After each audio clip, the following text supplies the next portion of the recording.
Assalamualaikum warahmatullahi wabarakatuh. Perkenalkan, nama saya Randi Putra Pratama dari kelas C2 Akuntansi. Nomor pokok NPM saya 10221121.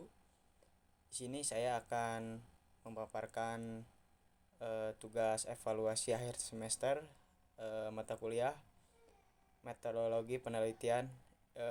Dosen pembimbing saya yaitu Ibu Rola Majleni SEMSI. Baik, saya akan langsung memaparkan judul dan subbab masing-masing jurnal saya.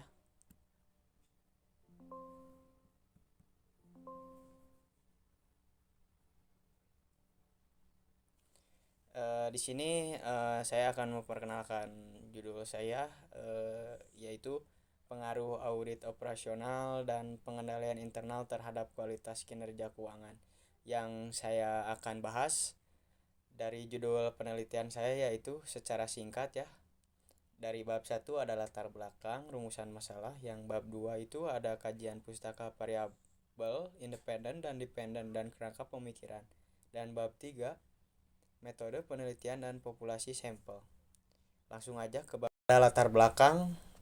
Pada kinerja pencapaian kinerja audit operasional pada kinerja keuangan yang baik, lingkungan bisnis menuntut untuk membentuk suatu divisi yang desain untuk melakukan pemantauan dengan tujuan meningkatkan kualitas pelaporan keuangan dan operasional audit. Operasional ini dapat membantu aktivitas pemantauan auditor akan melihat sejauh mana audit operasional ini dapat membantu aktivitas pemantauan auditor yang akan melihat sejauh mana tujuan organisasi perusahaan kinerja keuangan dan operasional telah mencapai dan apakah kegiatan operasional perusahaan ini telah efektif dan efisien sesuai dengan pengendalian internal akan memastikan fungsi dan tanggung jawab tiap ornamen yang ada pada perusahaan untuk melaksanakan tugasnya dengan baik dan berstruktur sesuai ketentuan dan peraturan ini memastikan hasil audit berupa rekomendasi perbaikan telah dilaksanakan untuk memperbaiki kinerja operasional dan kinerja keuangan.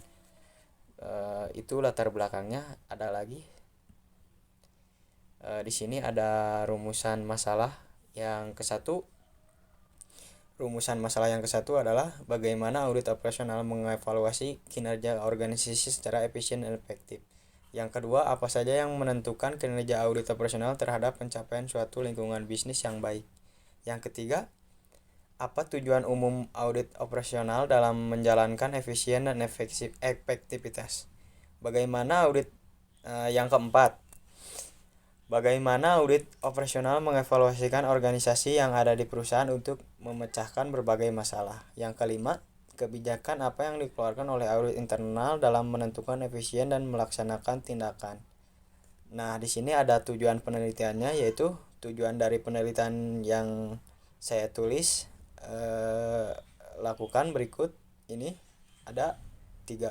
Yang ke-1, mengetahui bagaimana prosedur pelaksanaan audit operasional yang benar terhadap perusahaan. Yang kedua, mengetahui bagaimana peran audit. Yang ketiga, mengetahui quality control atau pengendalian mutu yang digunakan pada pelaksanaan audit operasional. Nah, di sini ada manfaat penelitian.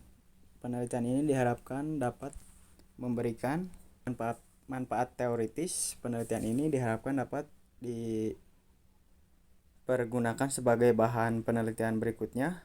2. Manfaat praktis, ada 2 juga metodenya bagi penulis. Bagi penulis, manfaat yang dapat diambil dari penulisan ilmiah ini adalah dapat menambah wawasan mengenai audit operasional, khususnya pada ruang lingkup perusahaan. Yang kedua, yaitu bagi universitas. Penulisan ilmiah ini diharapkan menjadi suatu bahan pustaka referensi serta dapat membantu pembaca khususnya mahasiswa yang mempunyai minat meneliti pengaruh audit operasional terhadap kinerja keuangan. Selanjutnya ada kajian pustaka yaitu variabel independen. Yang ke-1 ada audit. Audit adalah pengumpulan data dan evaluasi bukti mengenai informasi untuk menentukan dan melaporkan derajat kesesuaian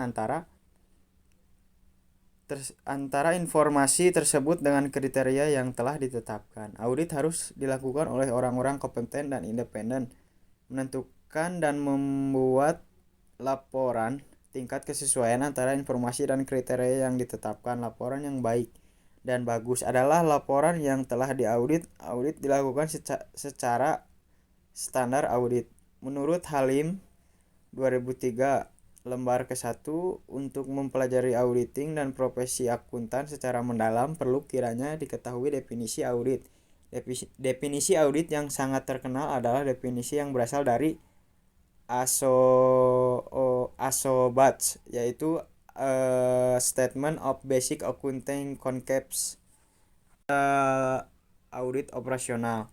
Audit operasional adalah mengevaluasi efisien dan efektivitas setiap bagian dari prosedur organisasi. Pada akhir audit operasional, manajemen biasanya mengharapkan untuk memperbaiki organisasi. Audit membantu mengidentifikasi potensi masalah dan peluang peningkatan dan operasi bisnis, sehingga bisnis dapat mengoptimalkan penggunaan sumber daya, meningkatnya produktivitas, dan mengurangi risiko. Audit dilakukan oleh tim auditor yang independen dan terlatih secara khusus untuk melakukan evaluasi terhadap proses operasi bisnis, yang dipaparkan dan ditulis oleh Hendrickson 2001, halaman 570, menyatakan bahwa persediaan meliputi barang perdagangan yang dimaksud untuk dijual dalam kondisi usaha normal dan bahan baku, serta dalam membantu yang digunakan dalam proses produksi untuk dijual.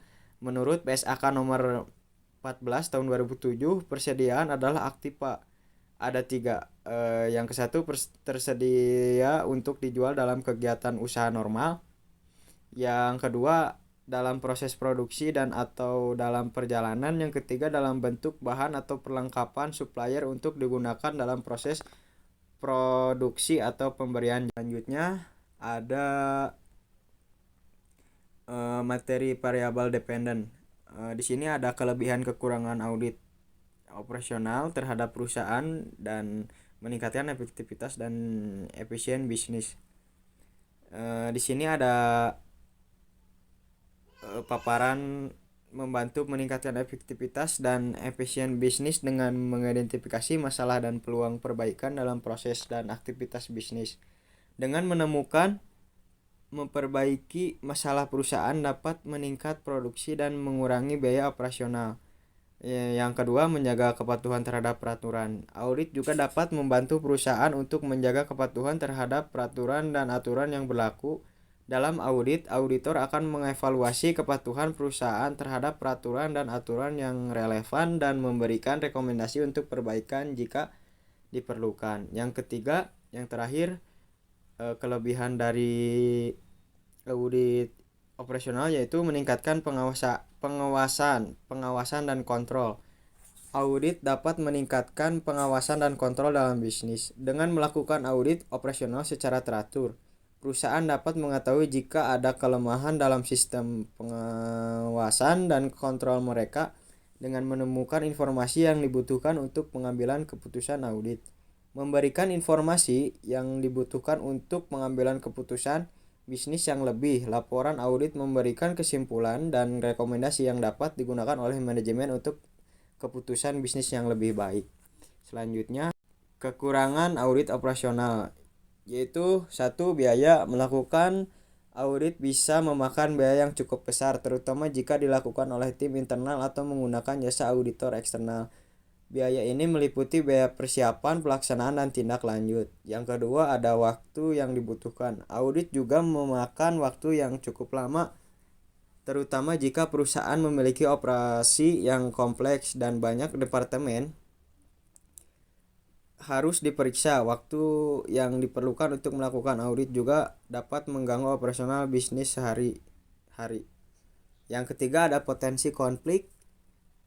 Di sini audit dapat menimbulkan potensi konflik, terutama jika manajemen merasa terancam atau tidak senang dengan hasil audit dan rekomendasi yang diberikan. Oleh karena itu, audit harus bekerja secara profesional dan independen. Yang keempat, di sini ada kesulitan dalam menemukan keterkaitan dengan tujuan bisnis. Pada beberapa kasus, audit operasional bisa menemukan keterkaitan antara tujuan bisnis dengan proses yang diuji. pada kasus ini terjadi karena tujuan bisnis yang disampaikan tidak jelas atau proses bisnis yang rumit. Kerangka pemikiran. Kerangka pemikiran atau lebih dikenal dengan audit, satu faktor utama dalam suatu organisasi. SDM merupakan aset potensi yang memiliki organisasi dan berperan penting dalam pencapaian tujuan organisasi. Sumber daya manusia diibaratkan sebagai motor penggerak atau suatu organisasi. Tujuan, visi misi, dan strategi organisasi tidak akan berguna jika sumber daya manusia tidak dapat dikelola dengan baik. Tujuan organisasi dapat dilaksanakan berdasarkan visi misi organisasi, yang dalam hal ini berkaitan dengan pelayanan publik. Pelayanan publik merupakan segala bentuk memenuhi kebutuhan masyarakat luas. Audit operasional dilakukan dengan tujuan untuk memeriksa apakah kebijakan, prosedur, kinerja perusahaan sudah mencapai tujuan. Ditetapkan manajemen dengan cara-cara benar, yaitu audit yang dilakukan ini tentu saja akan menghasilkan rekomendasi atas temuan yang ada digunakan sebagai acuan perbaikan atas perusahaan. Terkait hubungan antara audit operasional dengan kinerja perusahaan adalah bahwa audit operasional ini merupakan pendekatan yang dilaksanakan untuk memenuhi kriteria yang sesuai dengan tujuan perusahaan. Bab 3 itu yang digunakan oleh jurnal saya. Di sini penelitian ini menggunakan metode kuantitatif dengan menggunakan data primer. Populasi yang digunakan pada penelitian ini adalah bagian operasional dan pemasaran, bagian organisasi dan sumber daya manusia, bagian food and beverage (FB), serta bagian keuangan orang. Karena dalam penelitian ini sejumlah populasi telah diketahui, maka untuk menentukan jumlah sampel minimal penelitian menggunakan rumus Salovin untuk menghitung. Adapun rumus Salovin adalah sebagai berikut. Di sini rumusnya tertera ya, N sama dengan N per 1 tambah NE pangkat 2. Dan keterangannya ada N jumlah sampel, minimal N jumlah populasi, E itu presentasi kelonggaran ketelitian karena kesalahan pengambilan sampel. Selanjutnya ada populasi. Populasi dalam menentukan sampel penelitian menggunakan non-probability sample menurut Ridwan 2003 lembar 16. Non-probability sample adalah teknik sampel yang tidak memberikan kesempatan peluang pada setiap anggota populasi untuk dijadikan anggota sampling. Di sini ada sampel. Adapun teknik sampling yang digunakan adalah teknik convenience sampling. Convenience sampling adalah teknik sampling dengan mengumpulkan informasi dari anggota-anggota populasi yang mudah diperoleh dan mampu menyediakan informasi tersebut, yang dipaparkan oleh Sakaran 2003 lembar ke-35. Dengan demikian, siapa saja yang dapat memberikan informasi baik secara tidak sengaja atau kebetulan bertemu dengan penelitian dapat digunakan sebagai sampel.